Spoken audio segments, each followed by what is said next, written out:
I'm inspired to talk about something in the light of all the darkness in the world right now. And I received a song just recently. I gotta put my hand on this side, it'll make it sound better. The darkness it is fading, and the truth it shall be told.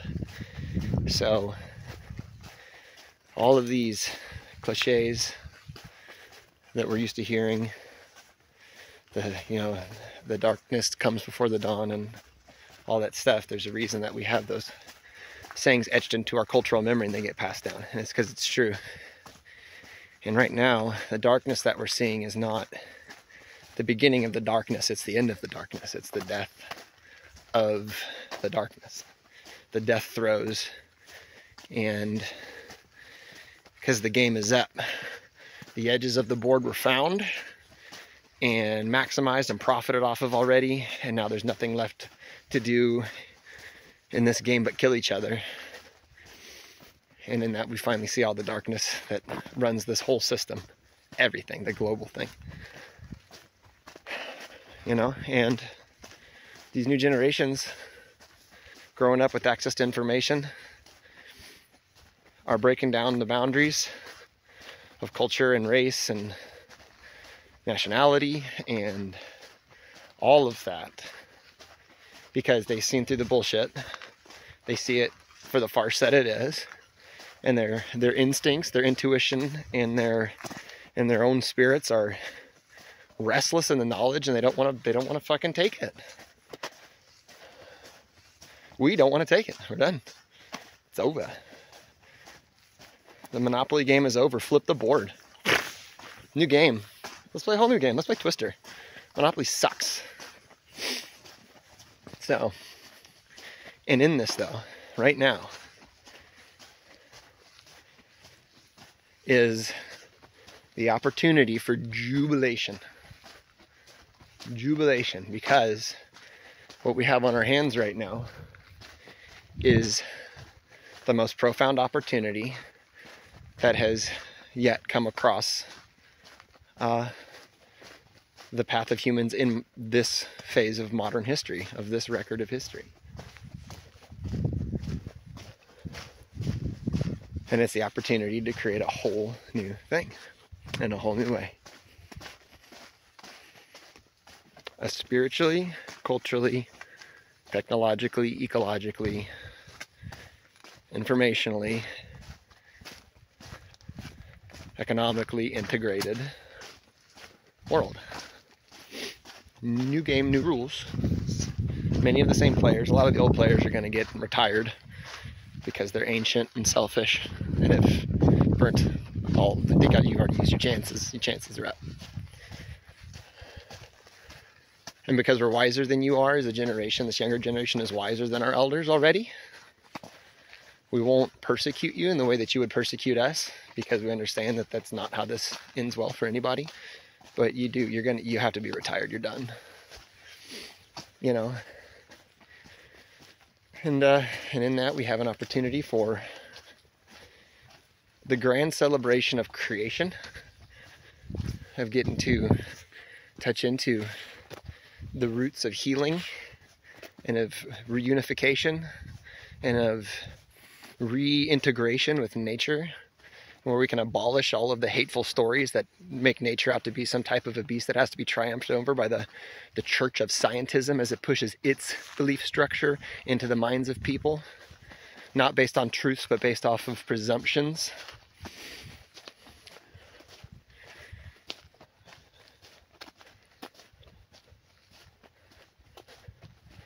Yeah, so the beginning is near, and that's the let it be. Let it be. It is when you let it be. It happens inside of every individual person. First, cutting ties with the paradigm. Still in it, physically. Still physically in the paradigm. Still even economically in the paradigm. Not socially. That's funny. Mentally, emotionally entangled or connected to this thing or its outcome. and I work towards the next thing. Preparing the landing pad, putting together the life raft, however you want to think about it. Getting the good parts and pieces out of the burning building. Moving things that are useful to the side a little bit. Tucking them away so that when the house of cards comes tumbling down, as it's going to naturally, that we don't lose it all.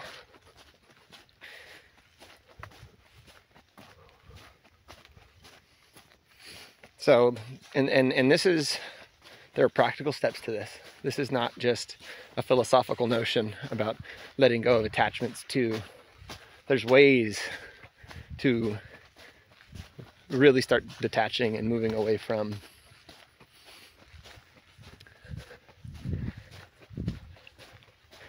the karmic responsibility and effects that the global system has on the world, and the responsibility that as individual consumers and participants in that economy, that global economy, the amount of suffering that we allow to happen around the world in growing and growing more and more and more and more.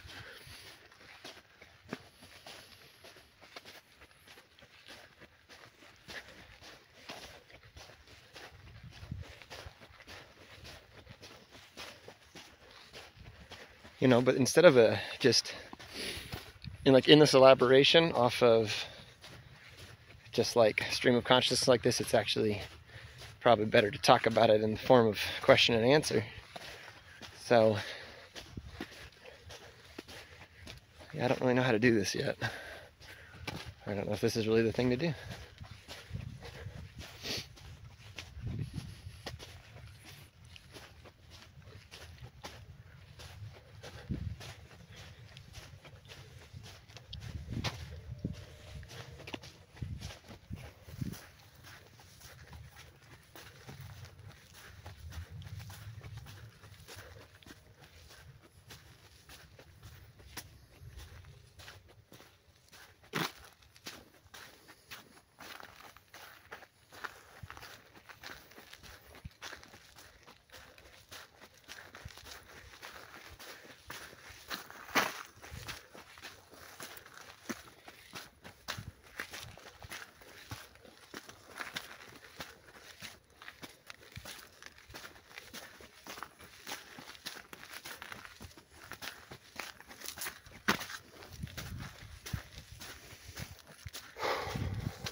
It's a new day, we stood and watched it coming.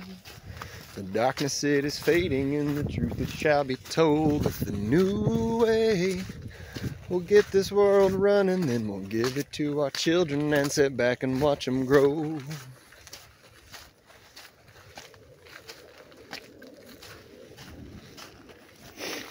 So it starts by putting the Homo sapien baseline unit back together.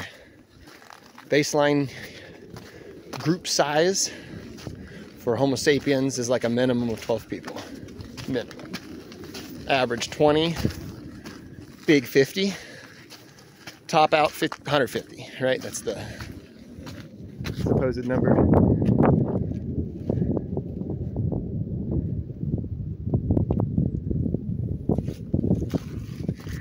Because it turns out, basically impossible for the Homo sapien, the animal form that is forced to carry the modern ego around. See, that's the thing. It's like we have a modern story, that it's a head game, and we're trying to drag an ancient, multi-billion-year-old evolutionary tool into that space.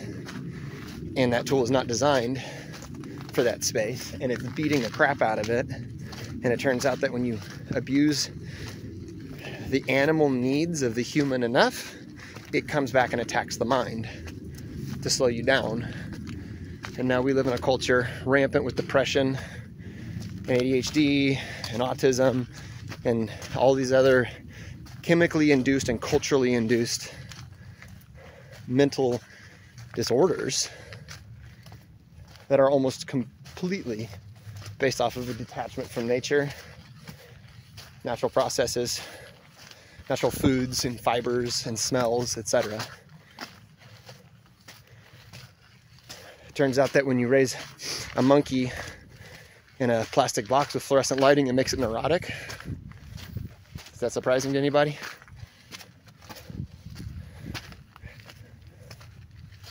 Our society is so detached from nature that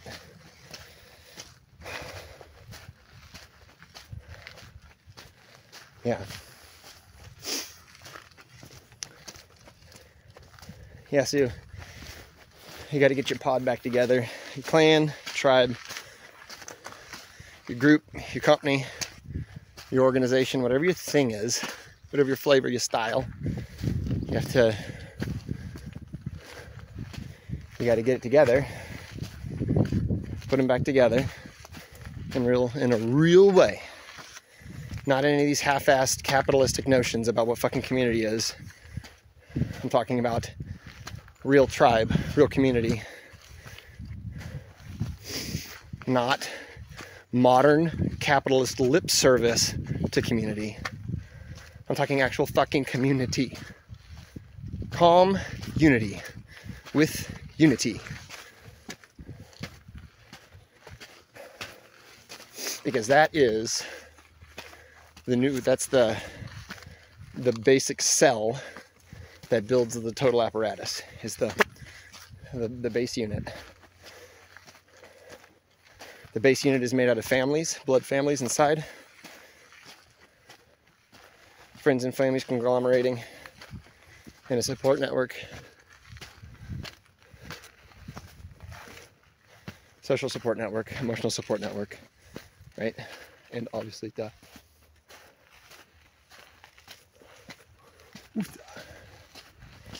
so many flowers.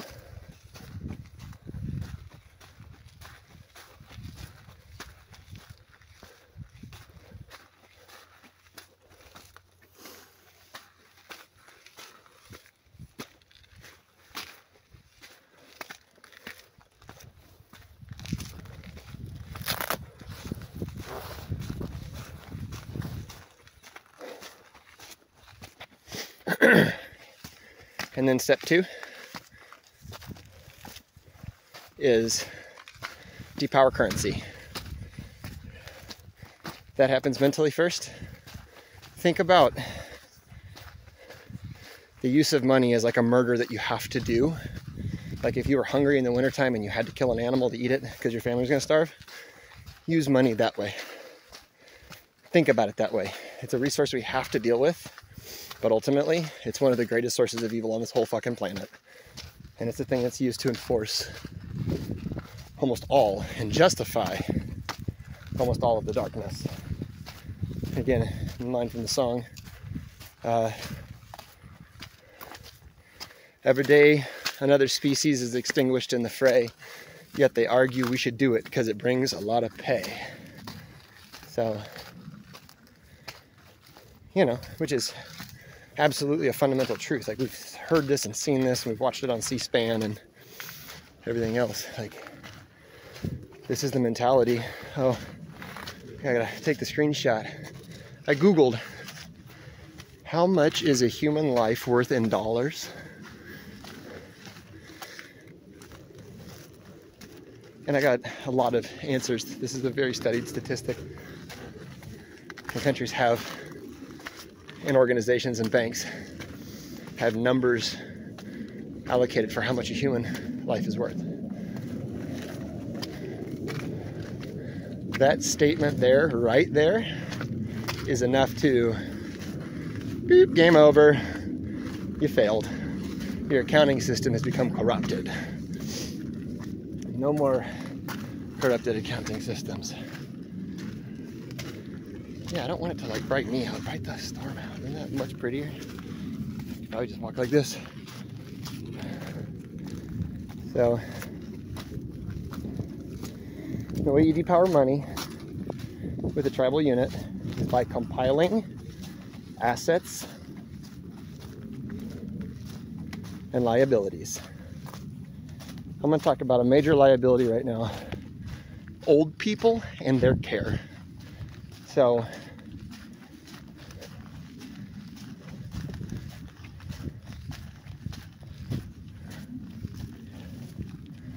it's a huge liability for community. And when I mean liability, I mean economic, energy, emotional, having elders around. No, let me take that back, not elders, olders around. The sun shines not on this conversation in this way.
I'm actually going to take that back, actually. We're going to make compiling of resources step 3.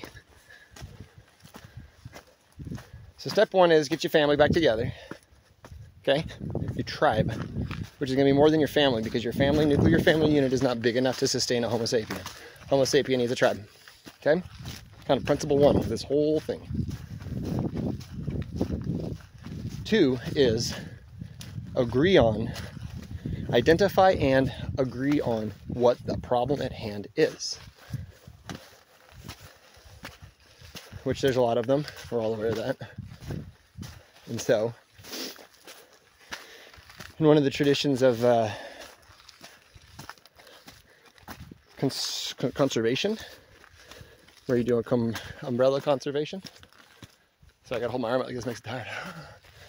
Where if you protect a keystone species like a jaguar or a bighorn sheep, that in turn holding that one keystone species in protection will hold in protection many other species that live inside the same biome, right? So there's a huge amount of issues on the planet.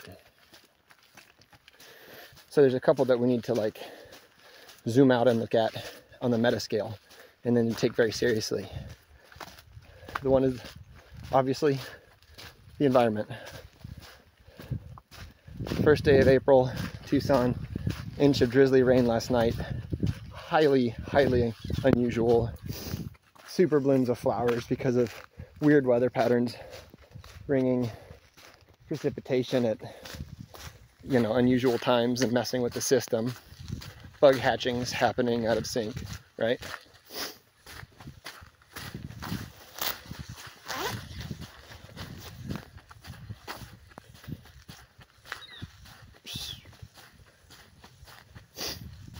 So it's the environment is the thing that everybody needs. And we'll probably break this down in like sections. We could probably just do that, like step 1, step 2, here's the chapters, this is what, this is why, this is how.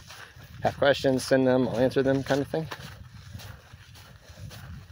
Fill in the holes of this new plot line we're trying to build. Or in holes in understanding of the new plot line, basically.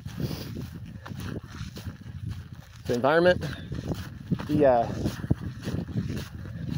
like the concept of war and violent interaction between humans is like a basic way of mediation, but for problems. That like thinking that a fist fight, which is a fist fight and a nuclear fight are the exact same thing. It's just scales and time, right? but it's the same energy behind it. It's just like the mustard seed kind of a thing, except on the dark evil other side of things. That same hatred and violence,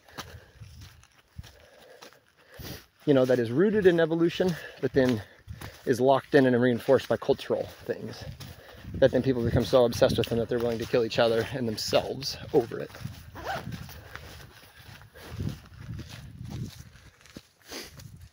So stop, emergency stop on the environment, on pollution and overmining and extraction and all that stuff.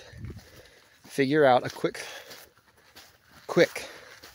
way to use what's left of the economic system to distribute the necessary resources evenly around the world in order to handle the 10-year, 15-year, whatever collapsy shaking thing that's going to go down and stabilize.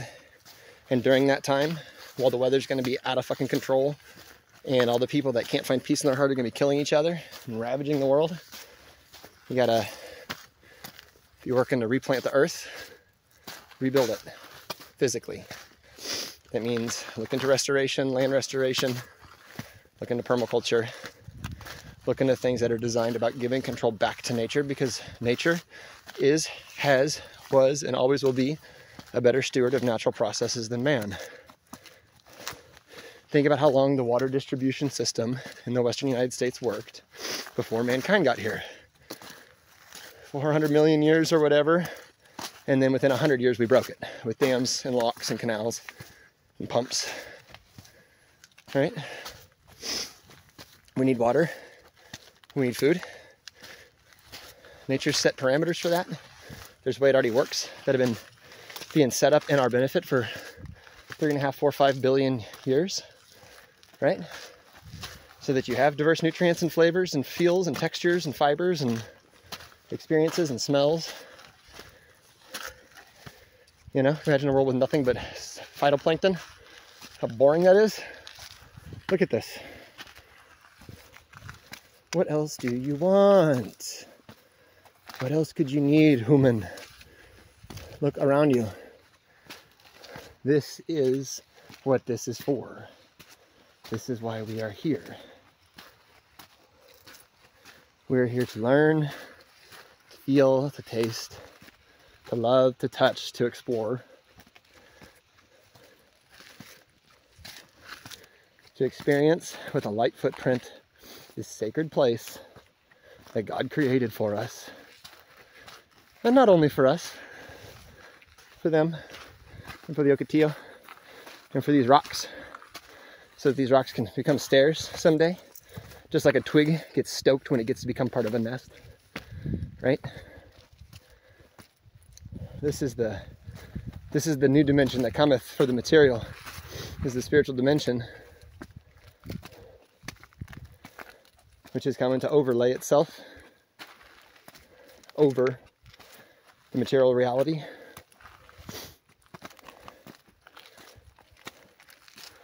And then it's going to be imbued into all things.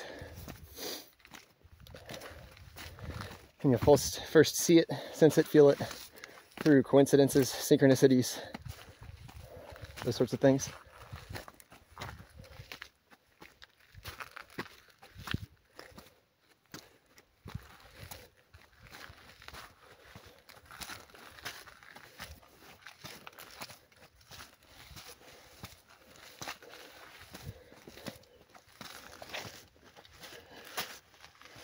The new earth has to be built in total and utter sustainability with the natural ecosystem. Like, if any part of your system is unsustainable, it's incomplete. Those are the new standards. Sorry, you're hanging out in the mesquite tree for a second.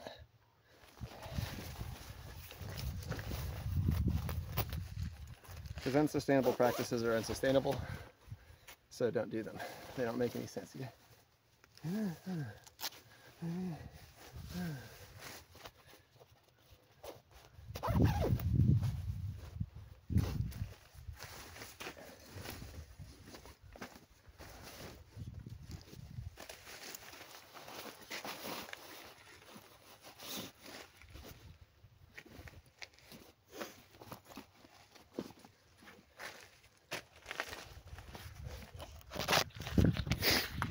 These little devices are crazy, by the way. I was born in '89. This was not a thing then. Just in time for the grand revealing. Aren't you excited? I'm excited. But I already know. Probably not all. But I gotta, if you really want to know what's going to happen, you can find out. It's not super secret information. The details of it are pretty secret. And I'm sure there's going to be, I guarantee you, there's going to be things and aspects of it that show up that are going to be like way outside of what people were expecting. But no human will be unsurprised by the revealing of the great secret, whatever that is. Give that to God. Let it be, let it be, let it be, let it be. There will be an answer, let it be.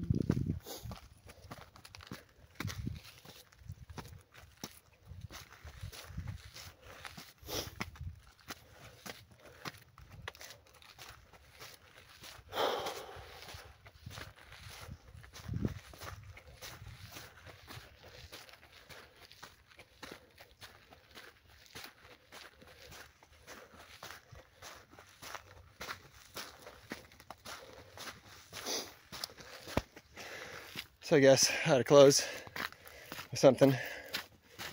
I'd like to have this conversation for real. Conversation is not a one-sided thing. It's a as many-sided thing as we can make it.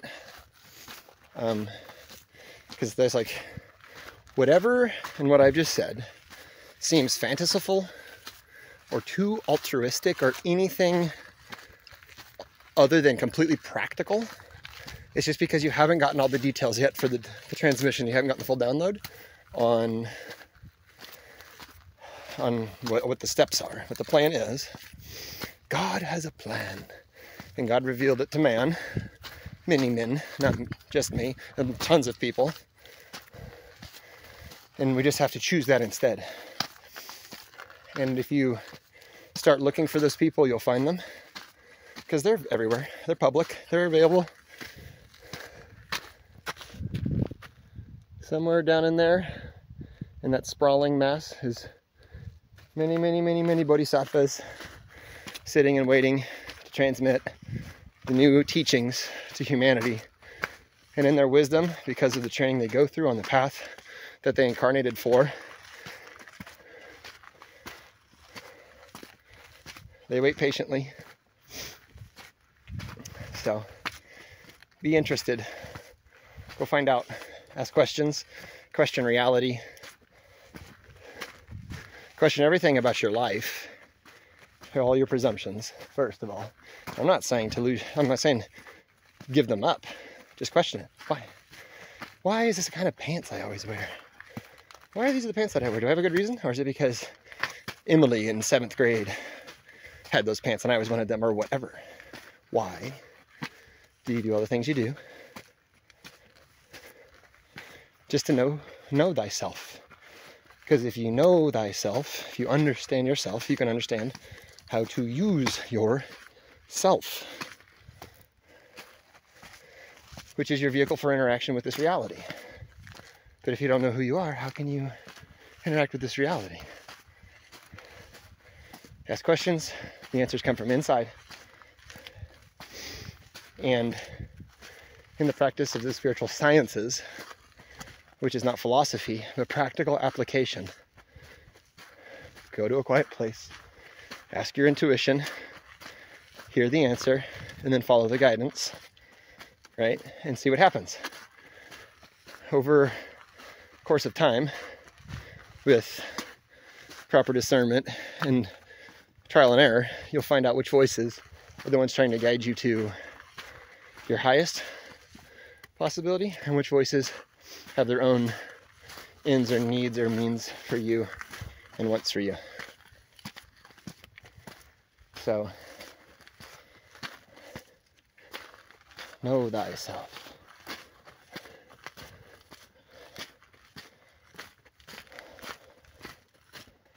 Yeah, and so, okay, so here's sort of a closing on this is, and I'm going to take you for the rest of the hike. I'm just going to talk less unless something pops up in my mind. Gotta let it flow. This is not a tea party conversation, right? I'm talking about the real deal. When Francis's brothers chose to join the order, it was required of them to sell and or give away all of their goods to the poor. So why do we think that the first thing that one of the most revered saints, and not just in Catholicism or Christendom, but in all of spiritual study, everybody loves Francis. You know, Buddhists love Francis. Maybe not the pain stuff, but the aestheticism is definitely familiar.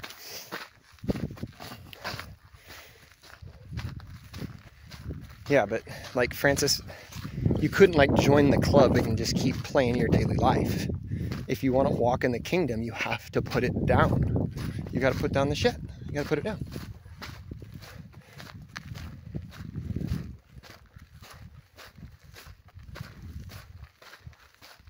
So we're talking about going into your life,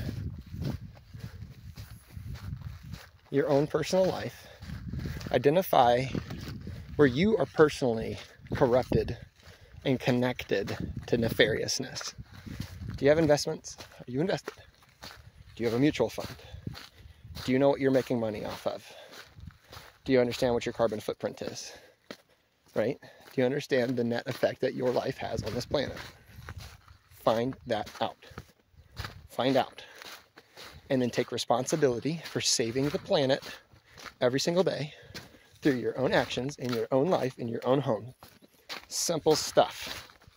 80% of what I'm wearing right now, including the gear that's in my backpack, the backpack, which was secondhand, almost everything that I have is either secondhand or salvaged. Okay? This does two things. This does a lot of things. It lowers my expenses so I don't have to make as much money, so I have more time. Then I have time to work on putting the kingdom together. Because if we want God back on earth with the people in full swing and full experience, we have to reset the stage. We have to reset the set and setting of the planet to invoke that relationship in our heart minds and in our worldly connection so that it brings it all to life and into experience for humans again on this earth.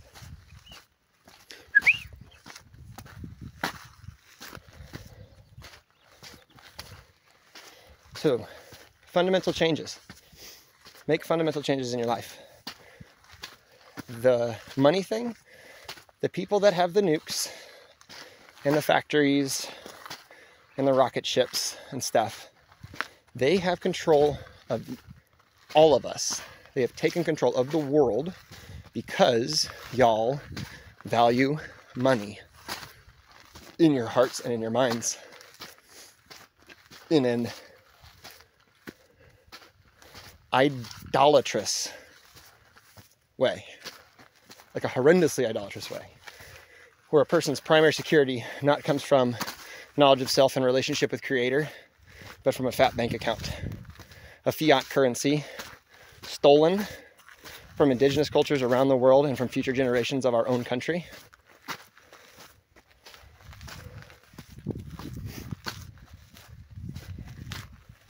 I don't know if this is true or just internet legend, but there's a story that Native Americans had a concept of an idea that if a person wanted more than they needed, it was a mental illness, an obsessive, like a hoarder. Like if you had more than you actually needed, it was like a hoarding condition. And thus, really, traditions around giveaways and potlatches and all those sorts of things.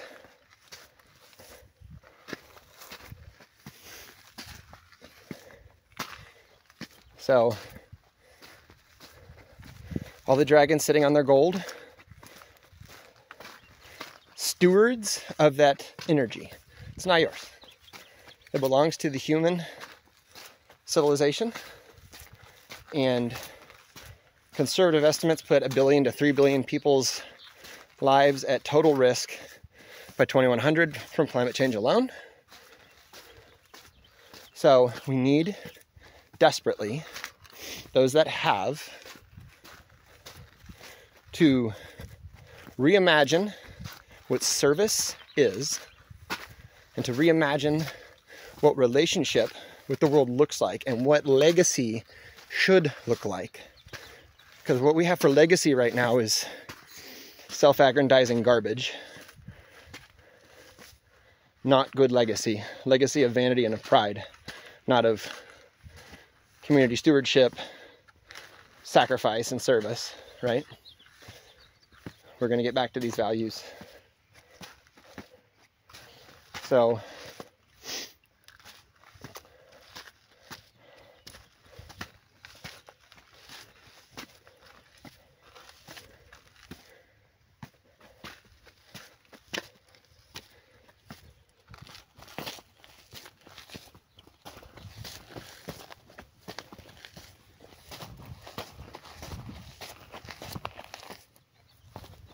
good morning, how are you? Good, how are you? Very well.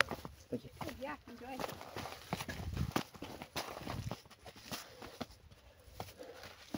It was a wild human. I can't help but look like a wild human.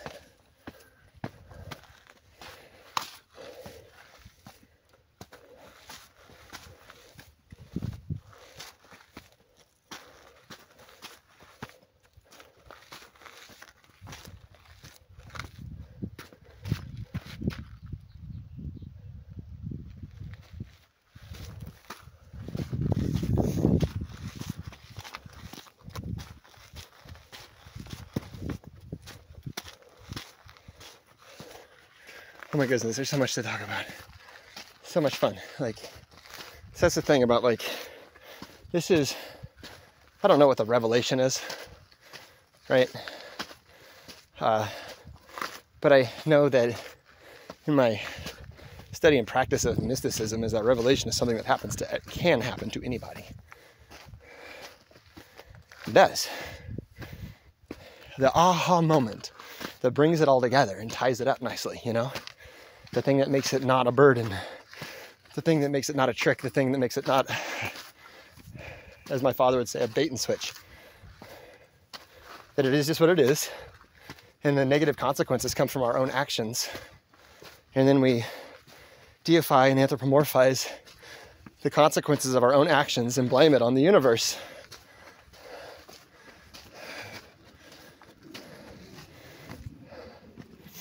I was taught by my spirit guides to mind my business and to stay in my lane. And my lane is not the total of what God's lane is. I'm a human, therefore I am a being of the light. You know? And so just to stay in my sector, stay in my lane of fire with my responsibilities as a human, which is tread lightly and do no harm, stay in the light, walk in the grace of God. And I'm not talking about the God that your Baptist or preacher yelled at you about or whatever if you have a negative Christian experience as an American or any other Western culture. I'm talking about the actual real God, which is way weirder than the dude in the clouds. It's much more like the internet or the Matrix or something. Those are metaphors. Those are physical metaphors for the unphysical reality that is the collective consciousness, the Akashic records, the thing, the mystery, the thing that ticks behind. And we can't figure it out. Nobody's supposed to. You're supposed to just do it and dance with it. Like, and you can figure out little bits about it. If you spend time with it, you can start to understand how it moves and moves you. And then you can dance with it. And I'm talking about the mystery itself. And yeah, you should. That's my advice. Is that, like, if you think about it, what greater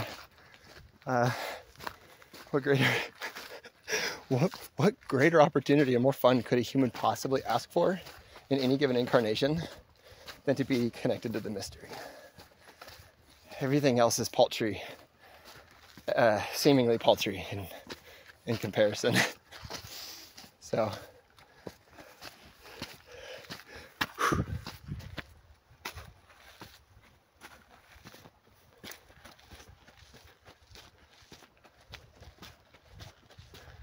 getting ready to break into the oak scrubland.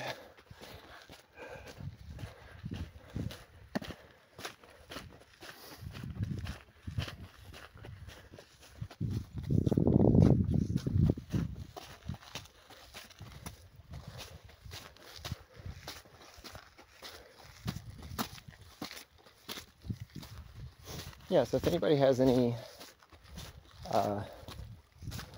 specific questions,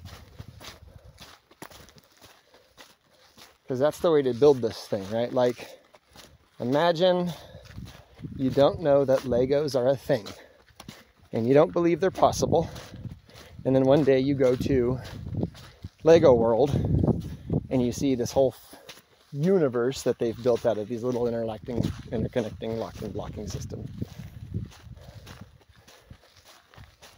And to understand it, you wouldn't start by looking at it all at once. To really understand it, you got to go down and you find one Lego, one little square block, and you look at it, you observe it, and then you find another one, and then you stick them together in a 4x4 fashion, and then you stick them together in a 2x2 fashion where they make a stair step. You start to play with the basic building blocks of this new reality, okay? And don't try to take it all in all at once. You're not a master builder, right? That takes time and letting go. So in this new reality, these new parts and pieces, peace, honor, responsibility, love, forgiveness, sustainability, reemergence, unification, sharing, caring, loving, playing, rolling, smiling, tasting, tumbling, dying lovingly and with peace and excitement to reunite so that all of life is free.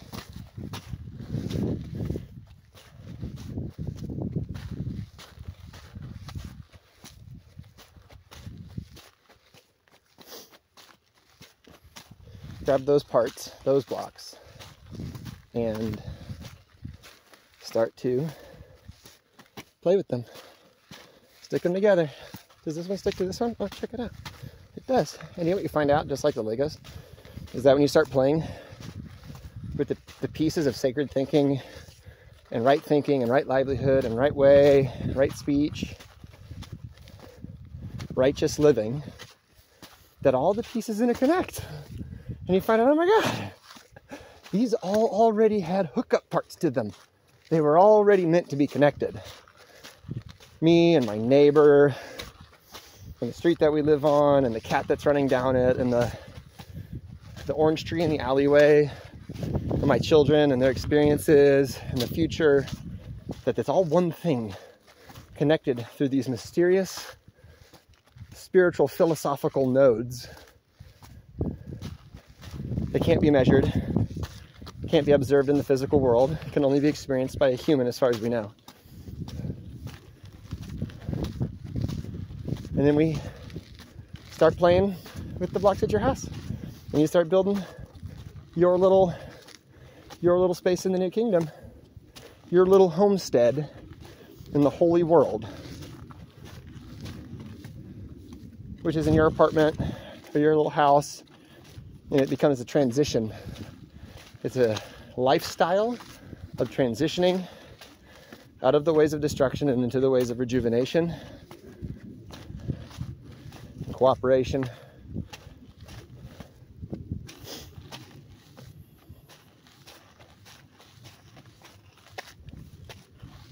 I think I might have heard more humans.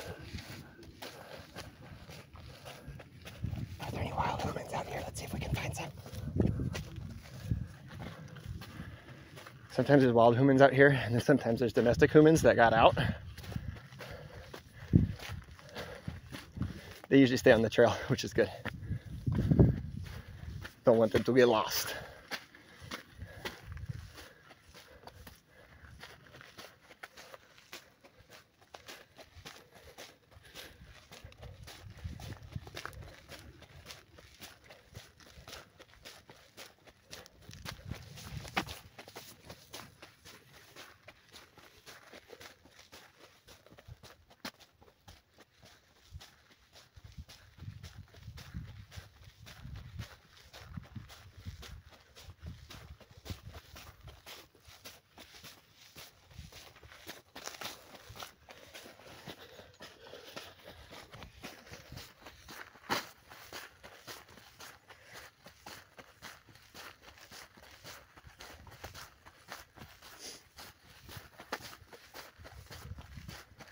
Well,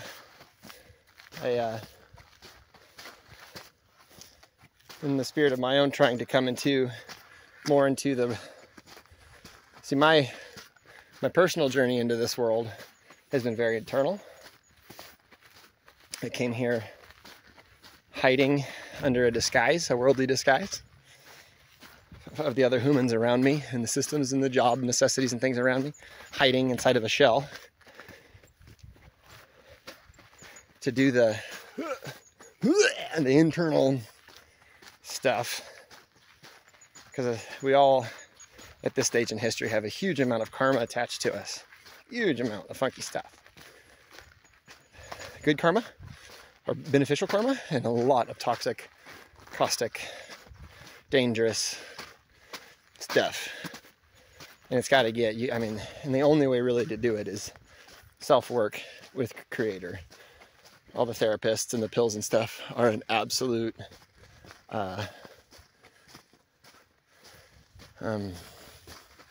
pushes the problem back, because the only thing that actually heals the thing that we're all feeling and reacting to in different ways, from heart attacks to depression, is disconnection from Creator.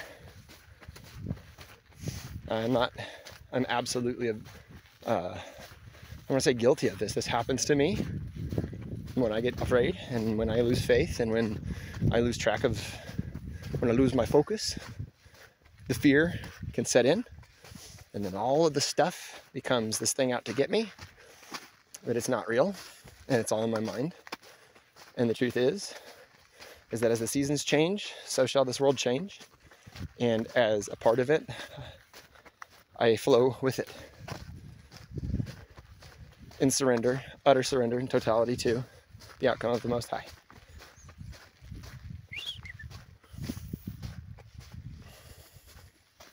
Yeah. So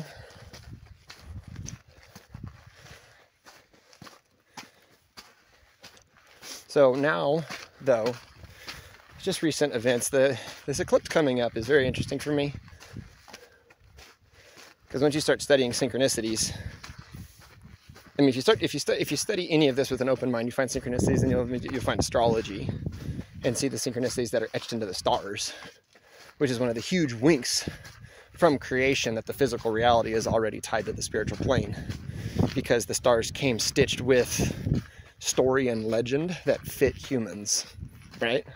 Or we evolved to fit it. Either way, we're connected to it. Evolution being a divine process, in my understanding. A divinely guided adaptation for various different places in the universe where God wants to have life experiments. Evolution is the unfolding that power uses to fit different niches, right? So, but with all this stuff coming on, I kind of have less and less reason to feel the need to hide anymore. Most of the people that I know don't know any of this about me. All the stuff I just said. This isn't something I wear on my sleeve. It's not part of my identity. It's just a thing that I've been kind of quietly knowing and trying to spread organically, naturally. Which is why the phone thing is really, I still don't even know. This probably won't get posted. Sometimes it doesn't. Most of the time it doesn't. So,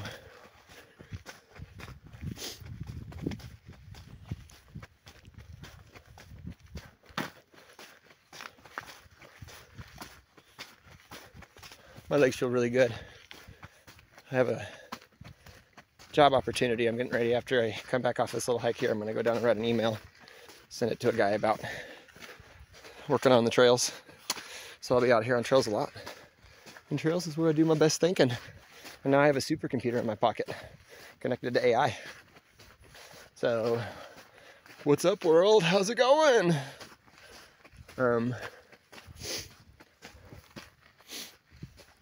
Yeah. Well, you know what? We're almost there. I know this is crazy, but like it's one shot and we're almost there. So, and I'll edit up a bunch of shots of me just walking and breathing. I don't know. I'm looking at me. Look at this. Getting up back into the cloud layer.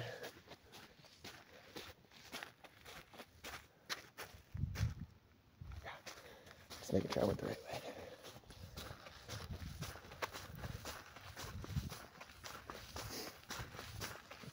Well, I love you all. I love you all, and I pray for you every single day. True statement. And it may not always be in the way that you want me to pray for you, because I don't always pray for your financial success, but I always pray for that God come forth and do the best thing for the most people in the planet as possible, for the absolute best, most ideal, most unifyingly ideal outcome for everything. Because that's what God wants for all of his children, its children, their children, the children.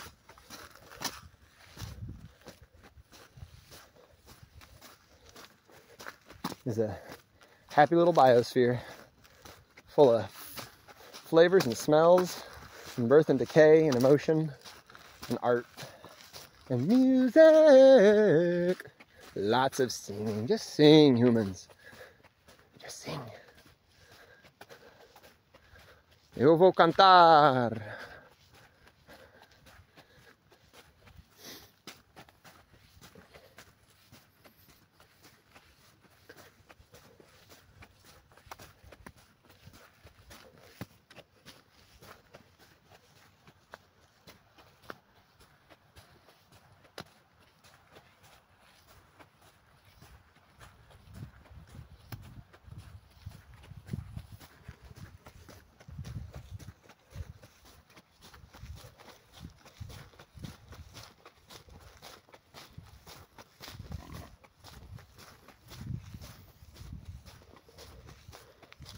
I really hope we can get it back together, y'all. It would be not only would it just be like the most fun thing that people have got to do in like 10,000 years, is like triumph over the darkness in this way that's like not a battle with bloodshed and knives and swords. It's like this triumphing with like nothing but huge amounts of love and respect and forgiveness, and just like having this heart forward golden energy sprouting explosion in consciousness and an emotional reactivity to the world of goodness and return. Easy, y'all. Family, put it down. Let's put it back together. The reconstruction is going to be so much more fun than the destruction. I promise you, because I've seen both sides. I know what is behind both sides. On the side of creation, at this phase in history, the destruction is already well on its way. Well on its way.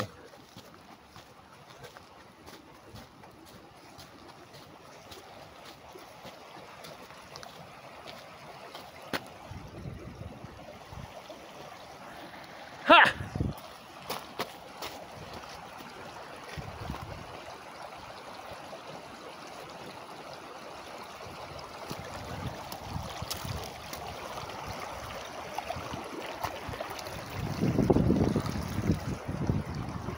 Woohoo! Wiggly Rock!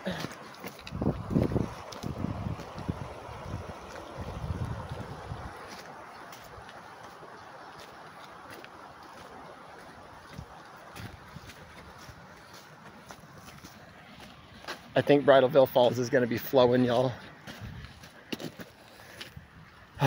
Well, thanks for coming on this little walk with me. Little walk and talk. I'll try to edit this down as much as I can. Although things come out at the pace that they're supposed to, you know. But we also understand the art of clickbait. So, not because it's right, but it's just because that's how it works.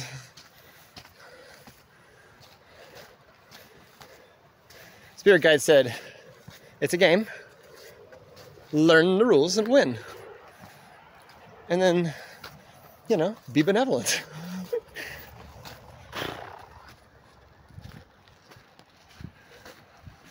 Just don't be a victim to it anymore.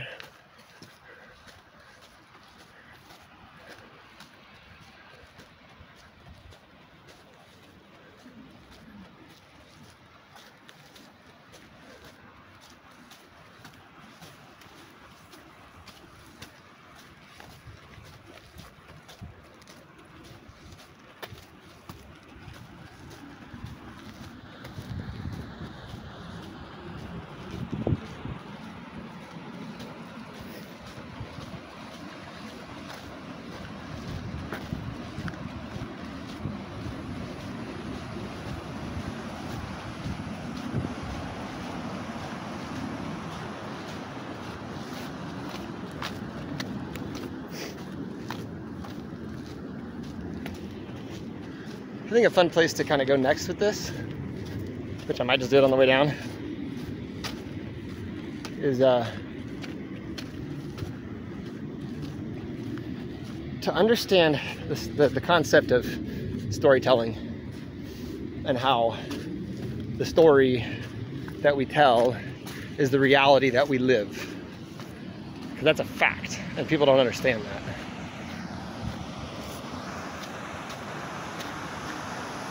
That we live inside of culturally reinforced and repeated stories and archetypal forms. And that new story that we can tell each other and live out is at hand. And it's for everybody.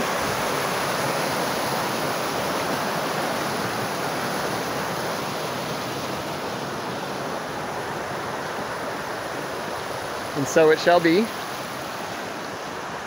And this is my calling to my brothers and my sisters, to live it out in your lives, in your heart, in your mind.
Well, my brothers and sisters, we've gone behind the veil together.